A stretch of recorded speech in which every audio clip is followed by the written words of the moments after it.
नमस्कार विद्यार्थियों, आज हम सत्ता पर विभिन्न प्रकार की जो सीमाएं हैं उन पर चर्चा करेंगे। सत्ता अपने दायरे में रहकर कार्य करे, वह सीमित हो, नियंत्रित हो, ऐसी कौन सी व्यवस्थाएं हैं जो सत्ता को सीमित व नियंत्रित करती हैं, उस पर हम चर्चा करेंगे। सत्ता राज व्यवस्था रूपी शरीर की आत्मा है। सत्ता सुव्यवस्थित समाज की स्थापना करती है।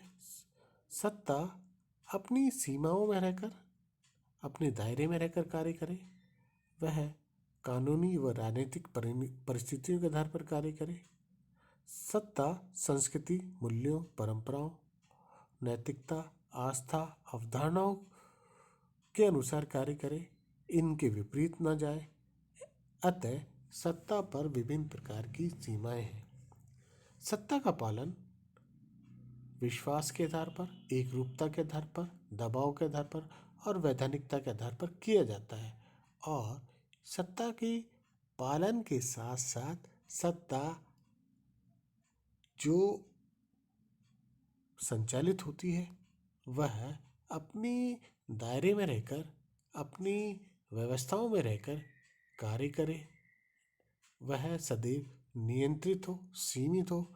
इस हेतु विभिन्न व्यवस्थाएं हैं जो सत्ता को सीमित व नियंत्रित करती हैं। प्राकृतिक सीमाएं। संविधान में मौलिक अधिकारों का उल्लेख होता है, लेकिन ये मौलिक अधिकार हो या नहीं हो, प्राकृतिक अधिकारों का की जो अवधारणा है वो जो प्रकृति के द्वारा प्रत्येक व्यक्ति को दी गई है, और ये प्रकृति के द्वारा उपलब्ध जीवन जीने का अधिकार, स्वतंत्रता, सीमित संपत्ति का अधिकार, जो प्रकृति के द्वारा व्यक्ति को अधिकार दिए गए हैं, ये प्राकृतिक अधिकार सत्ता को की सीमाओं को सीमित करते हैं, नियंत्रित करते हैं। सत्ता इसके विपरीत कार्य नहीं कर सकती। नैतिक व धार्मिक सीमाएं। सत्ता नैतिकता व धार्मिक विश्वास के आधार पर कार्य करती है। सत्ता कभी भी नैतिकता के विपरीत, धार्मिक विश्वास के विपरीत कार्य संचालित नहीं कर सकती है, और नैतिकता व धार्मिक विश्वास सत्ता पर सीमित व नियंत्रित करते हैं। संस्कृति संस्कृति लोगों के उस जीवन जीने का ढंग है जिसमें कला, साहित्य, धर्म, संगीत, आचार विचार आदि आते हैं। सत्ता संस्कृति में कभी भी हस्तक्षेप नहीं करती है, और यदि संस्कृति में हस्तक्षेप करेगी तो सत्ता का नुकसान होगा। अतः सत्ता संस्कृति के अनुरूप संचालित होती है, संस्कृति में हस्तक्षेप नहीं करती है, और संस्कृति के विपरीत जाकर वह ऐसा कोई कार्य नहीं करती है जिससे कि सत्ता को नुकसान हो। संविधान, नियम और उपनियम। सत्ता का जो संचालन है वह संविधान के अनुसार होता है। संविधान के प्रावधानों को संचालित करने के लिए, सत्ता की व्यवस्थाओं को मूर्त रूप देने के लिए विभिन्न प्रकार के नियम उपनियम होते हैं, और ये नियम व उपनियम सत्ता को सीमित व नियंत्रित करते हैं।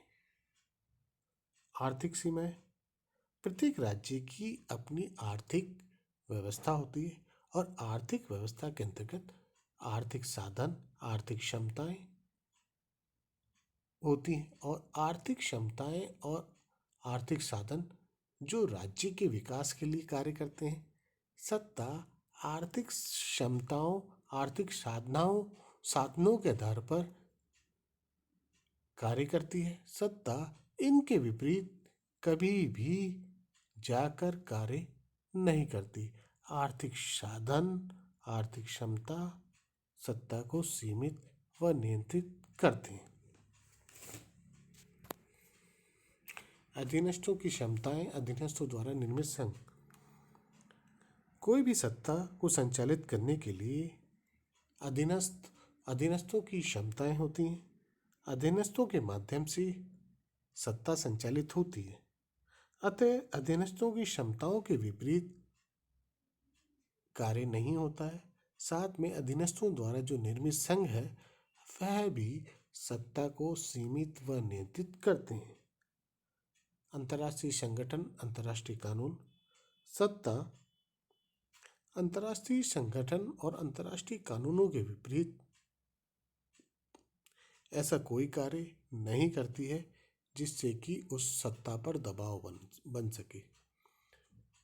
सत्ता अंतर्राष्ट्रीय कानूनों का, अंतर्राष्ट्रीय संगठनों के उद्देश्यों को पूर्ण ध्यान रखती है और वह ऐसा कोई कार्य नहीं करने का प्रयास करती है जिससे कि अंतर्राष्ट्रीयता के वह विपरीत न हो।